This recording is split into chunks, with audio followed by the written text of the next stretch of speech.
Good morning. Welcome to our introductory webinar on Extended Producer Responsibility, EPR, organized as part of betriber-emwelt. We will spend about 1 hour together. After my brief introduction, Lenny Carrers from the Environment Agency will outline the context, stakeholders, and structure of EPR sectors.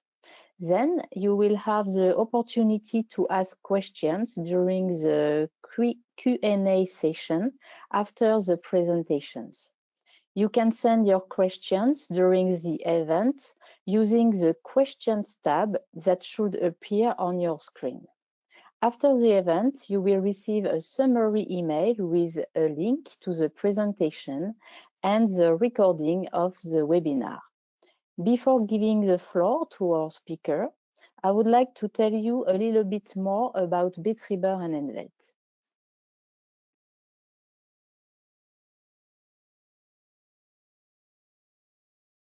Betriber-emwelt, which means companies and environment, is an initiative of the Luxembourg Institute of Science and Technology, LIST, in partnership with the Ministry of the Environment, Climate and Biodiversity and the Environment Agency.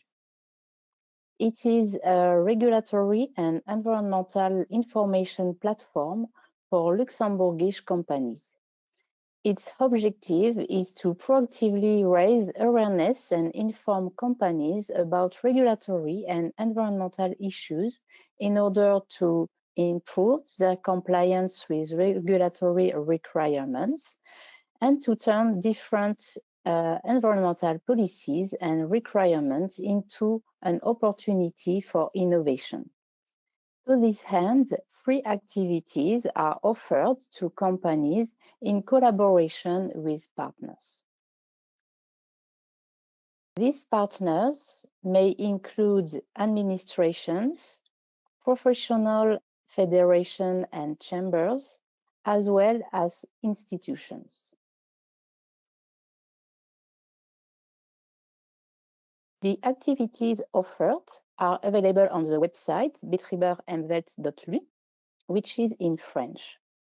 Here you can see an overview of the website with sections dedicated to the following topics: Komodo regulation, best available techniques, environmental management, deconstruction and resource circularity, chemicals, and EPR. Betriber-emwelt offers you concise, simplified information that is accessible to non-experts, tools and guides, events. The latest news is posted online regularly. A newsletter is sent out every quarter. You can subscribe to it using this QR code. I invite you to do so to stay up to date with the latest news and upcoming events. Betriber-emwelt is also present on social media, on LinkedIn and YouTube. If you would like to learn more about regulation relating to the environment and chemicals, please subscribe to the Chemicals and Environment Luxembourg channel, which covers the activities of betriber-emwelt and the REACH and CLP Luxembourg help desk. You can find simplified and summarized information on EPR on the betriber-emwelt website in the Extended Producer Responsibility section, with subsections dedicated to electrical and electronic equipment, packaging, batteries, tobacco products with filters. Here, you can see an overview of what you will find in each subsection, including frequently asked questions, links to regulation, available documentation, tools, useful links at national and EU level, contact details. Presentation from events and videos of webinar are available on the website. To find them, simply click on Resources in the top right-hand corner, then Events, go to the Archive section and select the year of the event. For example, you will find the webinar organized in January on EPR for non-household or industrial packaging waste. Finally, you will find here betriber-emwelt's contact details. I will now give the floor to Leni.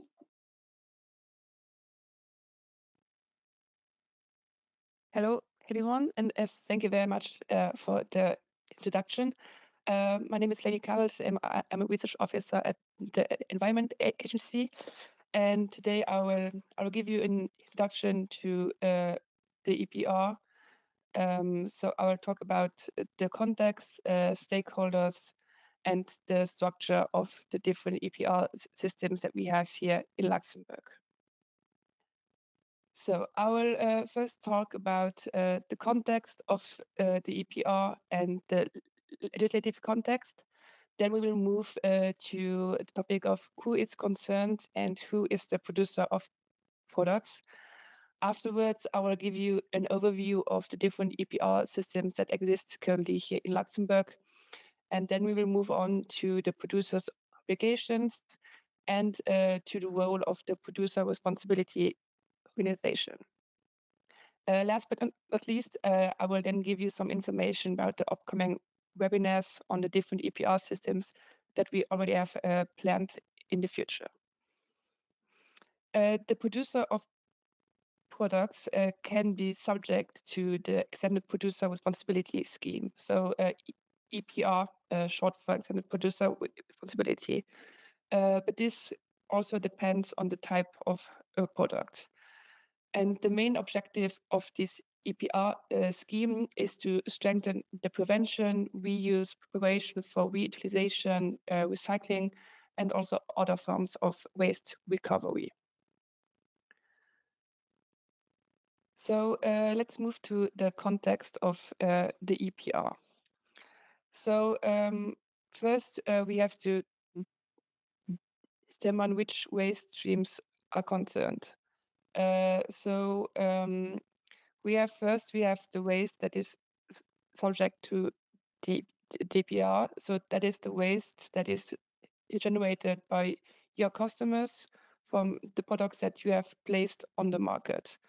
So, and for these products, you are responsible as the producer of products. On the other hand, we also have the waste that you generate by doing your own activities. This can be production waste, paper, or so on. This type of waste does not fall within the scope of the EPR scheme. So in total, we have these two waste streams, but it is only really the first one that is concerned by the EPR and for which you are responsible. So what is the EPR? The EPR is a legal responsibility imposed on the entity, so the producer or the distributor, etc., that places products on the market. And this legal responsibility also requires them to manage the end-of-life aspect of those products that they put on the market. So in general, the producer must assume financial responsibility and or organizational responsibility. And he has to assume this responsibility for the prevention, reuse, and the management of the waste phase of the life cycle of the product. Also, the EPR also encourages the eco-conception, and it does this by motivating the producers to conceive products that are more sustainable, repairable, and recyclable. So now we're going to have a short overview of the legislative context to give you the legal basis of the EPR scheme. So on a European level, we have the directive on waste, in which Article 8 covers the extended producer responsibility. On a national level, we have the amended law of the 21st March 2012 relating to waste management, where Article 19 covers the EPR scheme. There was also a new draft law that has been submitted to amend this national law. And if you want, you can consult that new draft law also on the website of the Parliament. So now we move on to who is concerned by the EPR and who is this infamous producer of products. So the producer of products is the actor who places a product on the Luxembourgish market for the first time. This depends. It can be either the manufacturer, the distributor, the importer, but it is important to know that it is actor who places it on the market for the first time. So this can potentially be many actors in the Luxembourgish economy. So to check if you fall under the scope of the EPR scheme, you have to look at a certain list of products. So it is really any producer, distributor, manufacturer, importer, etc., who places these products on the Luxembourgish market for the first time. So this can be batteries, packaging and packaged goods, electric and electronic equipment, and tobacco products with filters. So if you place these products on Luxembourgish market, you fall under the scope of the EPR scheme. But I think maybe to have a more detailed look about what is the producer of products and what are the characteristics, we're going to have a look at the official definition from the National Waste Law. So we have the first case. The first case is the producer who is established here in Luxembourg, and they manufacture, fill or sell also directly here in Luxembourg. And that product is then also placed on the Luxembourgish market. So that's the first case. Then the second case is more or less the case of the importer. So it is the person that the first person to receive a product here in Luxembourg. So a product that is imported here to Luxembourg, and this product that they imported, they will place that product on the Luxembourgish market. Then the last case, we have the producer that is established outside of Luxembourg, but the producer sells his product immediately here in Luxembourg directly to households or to users other than households. So here in Luxembourg, they do not have, for example, a distributor, but they really sell directly to their client. So in that case, they are also seen as the producer of products here in Luxembourg. So these are the three general cases of the official definition of the producer of products. But we also have to be careful because, as I said, this is the basic definition from the National Waste Law. But this definition of the producer of a product, it can vary depending on the relevant product. For example, in the PPWR or the batteries regulation, the definition varies. This can certainly be that the definition is more detailed, it covers a bit more cases, or it covers a different aspect of the definition. So in that case, the definition from the regulation of specific laws, they always apply. So now we have defined who is the producer of products. And if you are concerned, so I think now is a good time to move on to the EPR schemes, the EPR systems that we currently have in Luxembourg, to see if the products that you put on the market actually fall under the scope of the EPR systems. So first we have the batteries. So in the case of the batteries, we have in total, we have 5 batteries that are concerned by this EPR system. So we have the portable batteries. Then we have the batteries intended for light means of transport, so the LMT batteries. Then we have the, the starter, lightning, and ignition batteries for vehicles. These are called the SLI batteries. Then we have the industrial batteries and the electric vehicle batteries, and of course, their waste. Sorry. The producer responsibility organization, in short, the PRO, responsible for this EPR system is Ecobatterien ASBL. Then we move on to the next EPR system, which is electric and electronic equipment. In this case, we have household and non-household electric and electronic equipment, and of course, their waste. This equipment, they are divided into 6 categories. So the first one is temperature exchange equipment. Then we have screens, monitors, and equipment containing screens having a surface greater than 100 centimeters square. Then the third category are lamps. And then we have a category for large equipment and one for small equipment. And then the last one is for small IT and telecommunication equipment. In this case, the PRO is Ecotrel ASBL. Then we move on to packaging. Here we have household and non-household packaging, and of course their waste. And we also have reusable packaging. In this case, the packaging that is concerned by this EPR system is all packaging that is placed on the Luxembourgish market, and of course all of the packaging waste.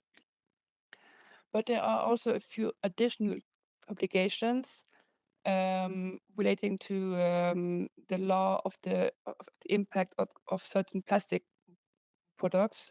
So there's a list of a few single-use plastic packaging that also falls under the scope of the EPR system of packaging. So this contains food containers, bags, and packaging made out of soft material, and they contain food that you intend to consume immediately from the bag or the packaging. Then we have the beverage containers with a maximum capacity of 3 liters, and also beverage cups, including their means of closure and lids, and also the lightweight plastic bags. In this case, the PRO is Lux ASBL. Then, last but not least, we have the EPR system for tobacco products with filters. So so this concerns the tobacco products with filters and filters commercialized to be used in combination with tobacco products and their waste. So to give you a few examples, which type of products are concerned by this EPR system. For example, if we have a cigarette or a cigar with a filter, and this filter is made of plastic and is single use, it is concerned by this EPR system. The same applies to separate filters that are of plastic and single use.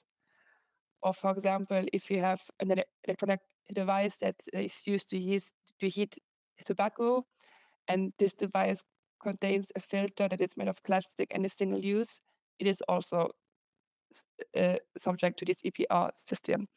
So you can kind of see that the characteristic here is that the filter is made of plastic and is single use. Also, in this case, the Pro is Evalualux RSPL. Okay, so now we have defined who the producer of product is, and we have we got an overview of the EPR systems here in Luxembourg.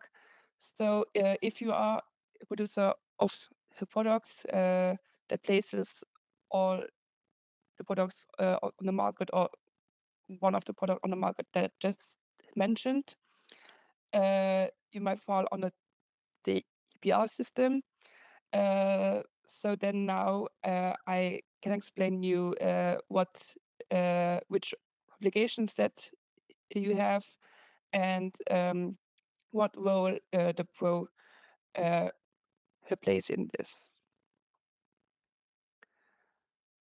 So we have some basic obligations that are mentioned in Article 19 of the National Waste Law.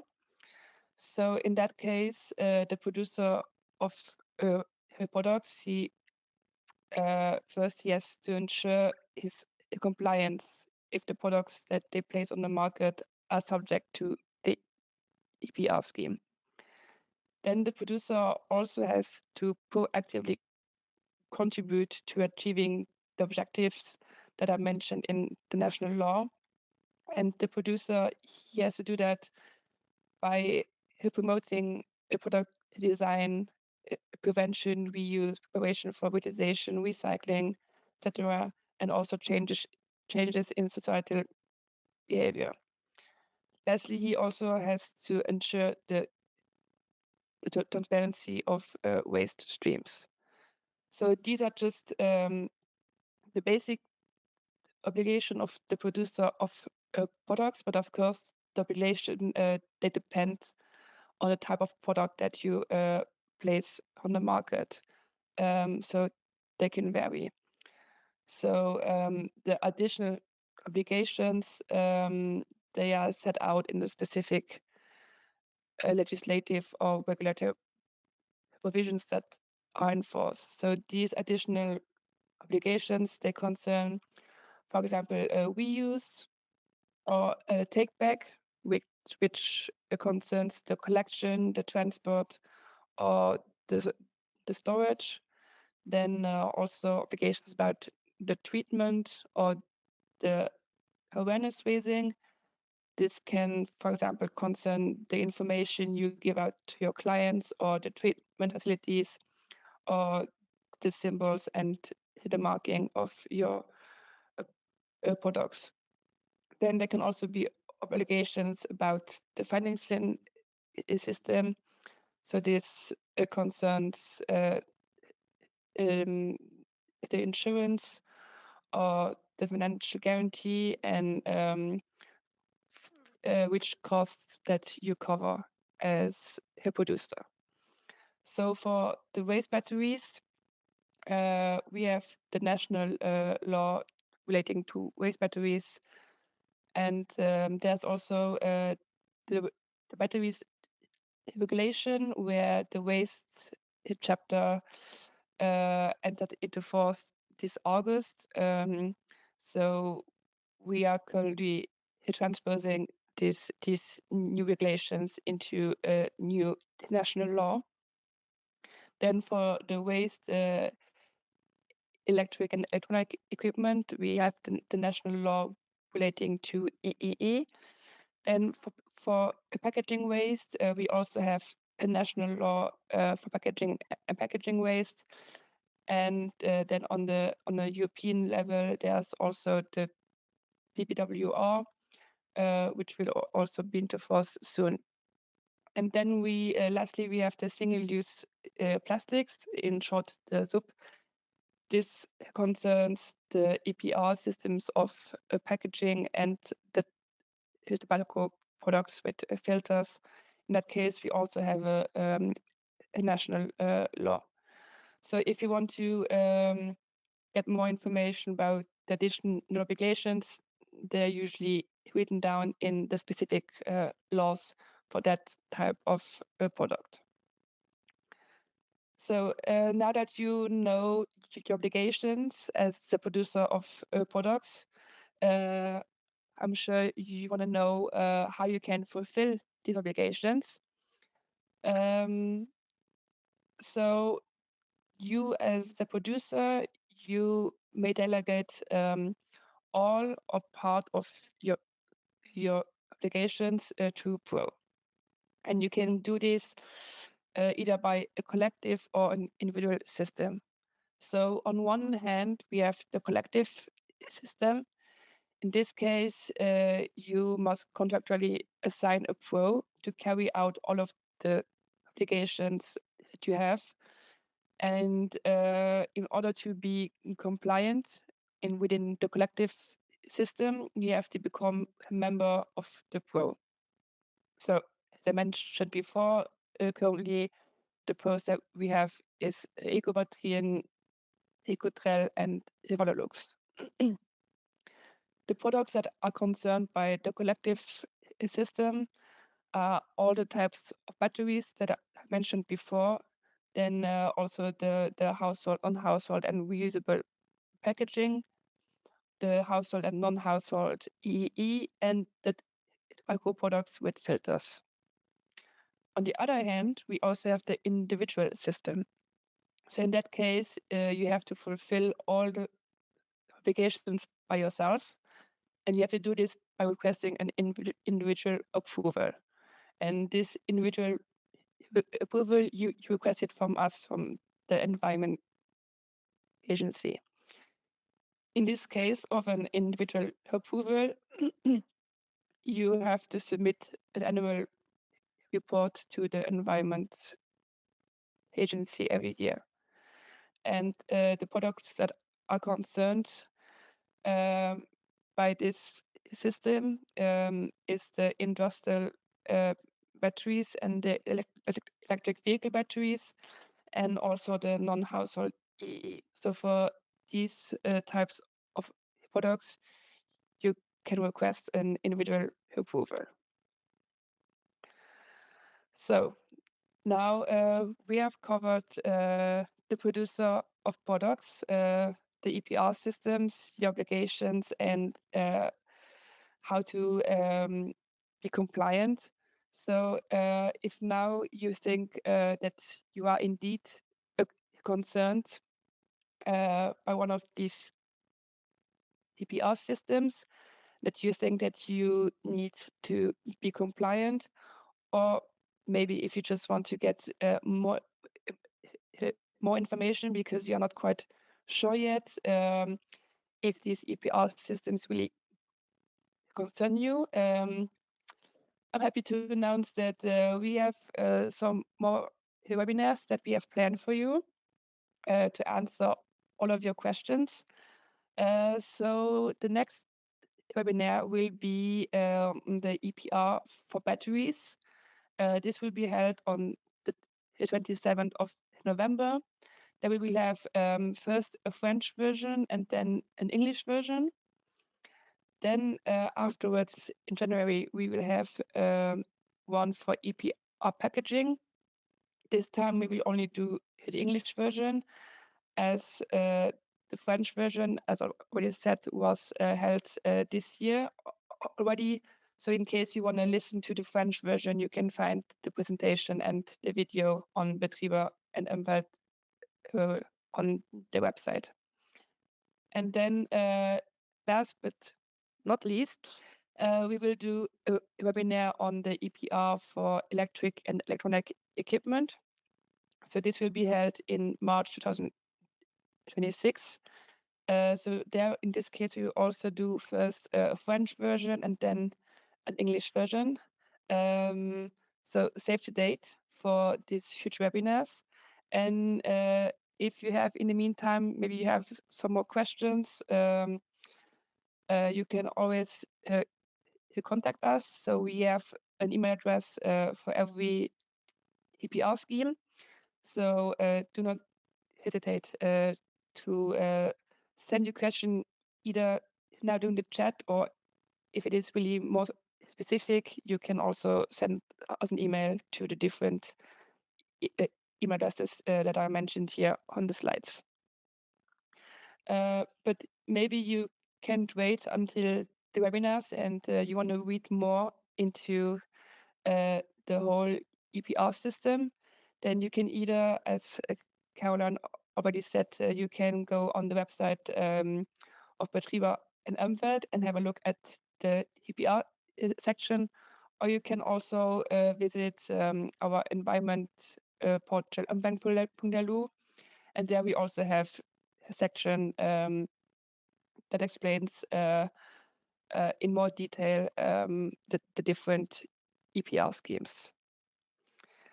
So that was it from me. Thank you very much for listening, and thank you very much for being here today. And I hope that maybe I see some of you again in the future webinars. Thank you very much. Thank you, Leni, for this clear presentation. We are in advance, and we will now move on to the question and answer session. So the floor is yours. You can ask your questions in the questions tab. So I will have a look. There is still no question, but maybe time to think about it. So I will ask my first question to Leni. You mentioned 4 EPR channels in Luxembourg. Are there plans to add more in the future? Yes, there are more EPR systems that are planned. Of course, it always also depends what is decided on the European level. But for example, in the future, there will be an EPR system for textiles. The amendment of the waste directive was voted, and it was published on Friday, so quite new. And this amendment of the waste directive mentions that there will be an EPR scheme for textiles, and there's also on European level they're also working on the EPR system for vehicles that are no longer in use. So these are the two that the EU and we are currently working on, but I think that in the future there will be even more EPR systems. Okay, thank you, Leni. So as Leni said, if you have a question in mind later on, so don't hesitate to send an email to the appropriate email address, and also to Leni if you don't know to whom address it. And you can also address your question to betriber-emwelt and also to me. Yeah, because I think it's usually a bit difficult at the beginning to really know if you are concerned by the EPR scheme. So I think at the beginning it's maybe a lot of information, and by time the producers will realize whether they are concerned or not. So I can understand that maybe at the beginning it's a bit too much with all the information. So the question is, if I sell to other EU countries, do I also need to register in each country? So yes, if in the country, so every time you put a product on the market for the first time, you are subject to the EPR. But of course, it depends also if that country, if they have this EPR scheme also in place, and if you also match their definition of the producer of products.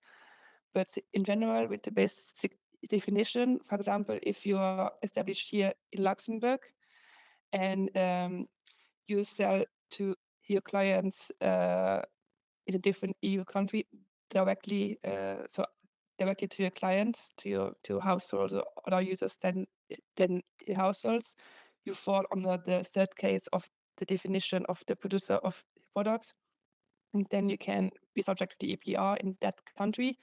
So you have to register.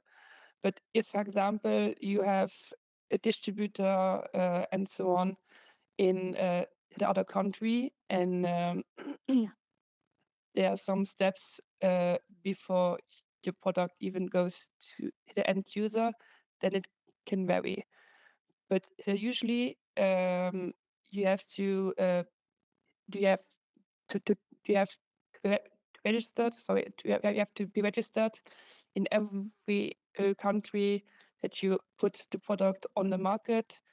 If they have an EPR scheme for your product in place. Okay, thank you, Lenny.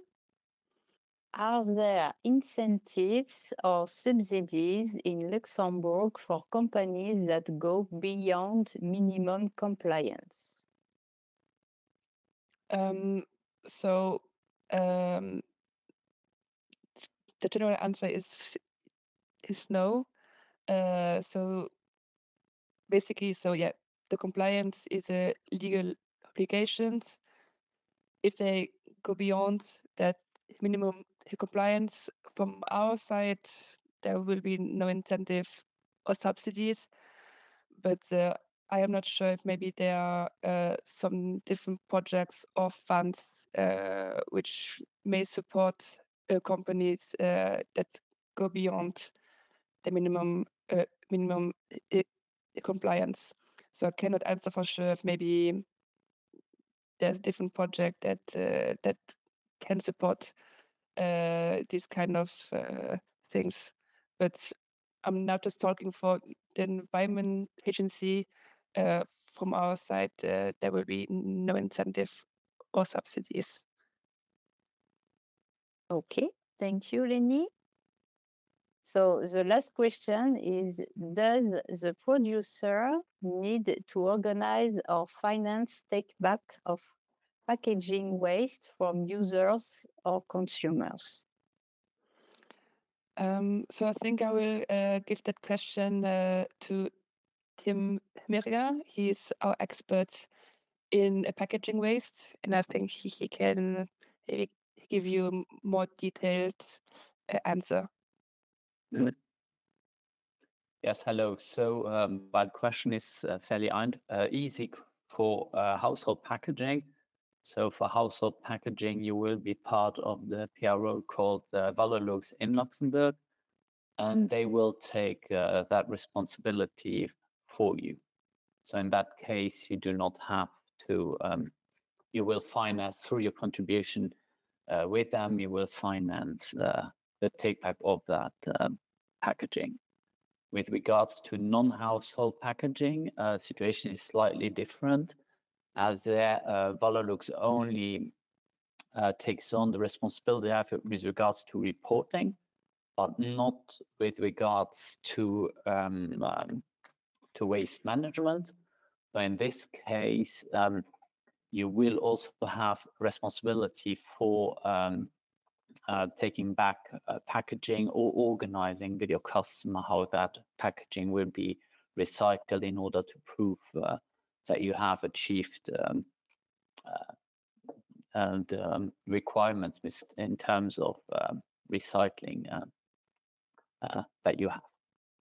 But again, it's for non-household packaging, the situation can slightly be more complicated sometimes. So I think at the end of this presentation, you also have our email address, so you can always, if you have specific issues, address us with those questions, and we'll be glad to help you. Thank you very much, Tim. And thank you to the Environment Agency, to Lenny, for enlightening our participants on EPR regulations. And as I said, if you have any questions, please do not hesitate to contact Leni Karels, betriber-emwelt, or also myself. So thank you very much, and have a good day. Thank you very much. Bye.